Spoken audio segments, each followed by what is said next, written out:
আসসালামু আলাইকুম প্রিয় দর্শক, আপনাদের সবাইকে আন্তরিকভাবে স্বাগত জানাচ্ছি আমাদের কোরআন ভিত্তিক এই ধারাবাহিক ভিডিও সিরিজে। আজ আমরা শুরু করছি পবিত্র কোরআনের প্রথম সূরা, সূরা আল ফাতিহা দিয়ে। এই সূরাটি শুধু কোরআনের প্রথম সূরা নয়, বরং এটিকে বলা হয় কোরআনের হৃদয়, কোরআনের সংক্ষেপ এবং মুমিনদের দৈনিক জীবনের মূল দিক নির্দেশনা। সূরা আল ফাতিহা এমন একটি সূরা যা আমরা প্রতিদিন নামাজে বহুবার পড়ি, কিন্তু দুঃখের বিষয় হলো আমরা অনেকেই এর গভীর অর্থ ও তাৎপর্য বুঝতে পারি না। মুখে পড়ি কিন্তু হৃদয় দিয়ে অনুভব করি না। অথচ এই ছোট্ট ৭ আয়াতের মধ্যেই লুকিয়ে আছে মানব জীবনের পরিচালনার এক পূর্ণাঙ্গ রূপরেখা।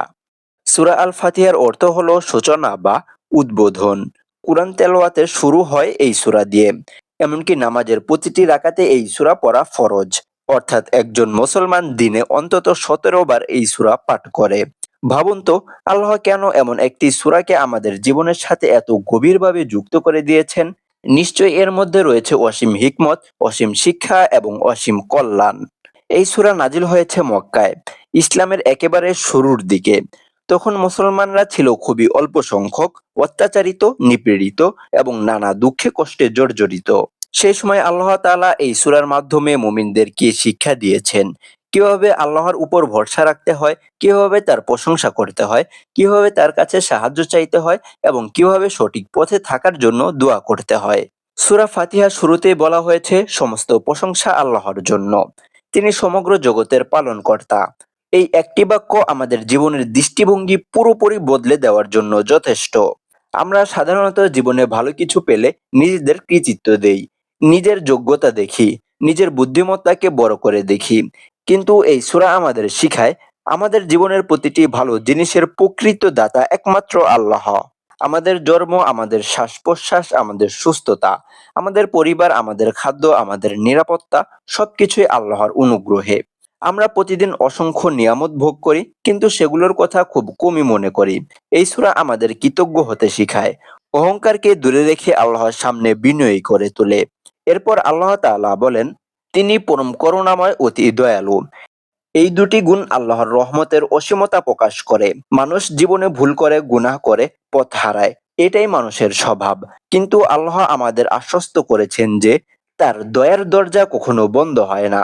যত বড় অপরাধী হোক না কেন, যদি বান্দা অনুতপ্ত হয়ে ফিরে আসে, আল্লাহ তাকে ক্ষমা করে দেন। এই অংশটি আমাদের মনে আশা জাগায় যখন আমরা নিজের দুর্বলতা দেখে হতাশ হয়ে পড়ি। তখন এই আয়াত আমাদেরকে বলে, হতাশ হওয়ার কিছুই নেই। আল্লাহ আছেন, তার রহমত আছে, তার ক্ষমাও আছে। শুধু মন থেকে ফিরে আসতে হবে। এরপর আল্লাহ তাআলা বলেন, তিনি বিচার দিনের একমাত্র মালিক। এই কথাটি মানুষের জীবনে গভীর দায়িত্ববোধ তৈরি করে। আমরা যদি বিশ্বাস করি যে একদিন আমাদের প্রত্যেকটি কাজের হিসাব দিতে হবে, তাহলে আমরা অন্যায় থেকে দূরে থাকব, মিথ্যা বলা, প্রতারণা করা, জুলুম করা থেকে নিজেকে সংযত রাখব। এই আয়াত আমাদের শিখায় এই পৃথিবীর জীবনই শেষ নয়। একদিন আমাদের সবাইকে আল্লাহর সামনে দাঁড়াতে হবে। সেখানে কোনো টাকা, ক্ষমতা, পরিচয় কিছুই কাজে আসবে না। কাজে আসবে শুধু আমাদের ঈমান, আমাদের ভালো আমল। এরপর আমরা বলি, আমরা শুধু আপনারই ইবাদত করি এবং শুধু আপনার কাছেই সাহায্য চাই। এটি তাওহীদের সবচেয়ে বড় সুন্দর প্রকাশ।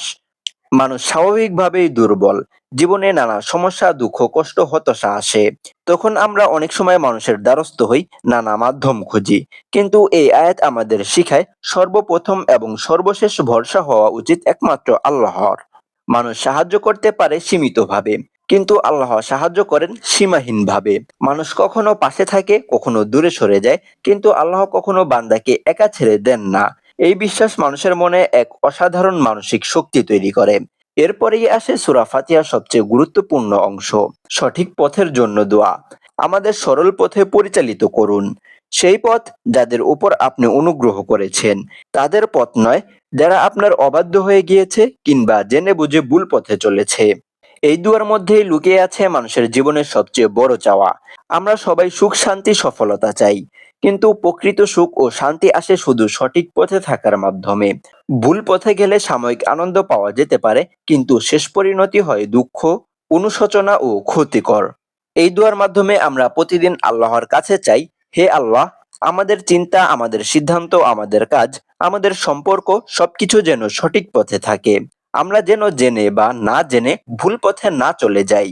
প্রিয় দর্শক, ভাবুন তো, আমরা প্রতিদিন নামাজে কতবার সূরা ফাতিহা পাঠ করি, কিন্তু একবারও কি এর অর্থ নিয়ে চিন্তা করেছি?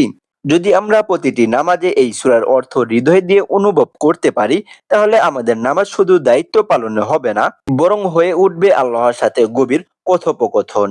এই সূরা আমাদের শিখায় কৃতজ্ঞতা, বিনয়, আশা, ভয়, ভালোবাসা, আত্মসমর্পণ এবং দয়া সবকিছু একসাথে কিভাবে আল্লাহর সামনে পেশ করতে হয়। এটি এমন একটি সূরা যা মানুষের আত্মাকে পরিশুদ্ধ করে, হৃদয়কে নরম করে এবং জীবনে নতুন আলো জ্বালায়। আমাদের দৈনন্দিন জীবনে আমরা যদি সূরা আল ফাতিহার শিক্ষা বাস্তবায়ন করতে পারি, তাহলে আমাদের চিন্তা বদলে যাবে, আচরণ বদলে যাবে, সম্পর্ক বদলে যাবে, জীবন বদলে যাবে। আমরা আরো ধৈর্যশীল হব, আরো কৃতজ্ঞ হব, আরো আল্লাহভীরু হব। আসুন আমরা আজ থেকে সিদ্ধান্ত নেই, আমরা সূরা আল ফাতিহা শুধু মুখস্থ পড়ব না, বরং হৃদয়ে ধারণ করব। আমাদের জীবনের প্রত্যেকটি ক্ষেত্রে এর শিক্ষা বাস্তবায়নের চেষ্টা করব। তাহলে ইনশাল্লাহ আমরা এমন একটি জীবন পাবো যা হবে শান্তিময়, অর্থবহ এবং আল্লাহর সন্তুষ্টিতে ভরপুর। পরবর্তী ভিডিওতে আমরা ইনশাল্লাহ সূরা আল বাকারা নিয়ে আলোচনা শুরু করব, যা হবে একাধিক পর্বে বিস্তারিতভাবে। ততক্ষণ পর্যন্ত সবাই ভালো থাকুন, সুস্থ থাকুন এবং কোরআনের সাথে নিজের সম্পর্ক আরো গভীর করুন।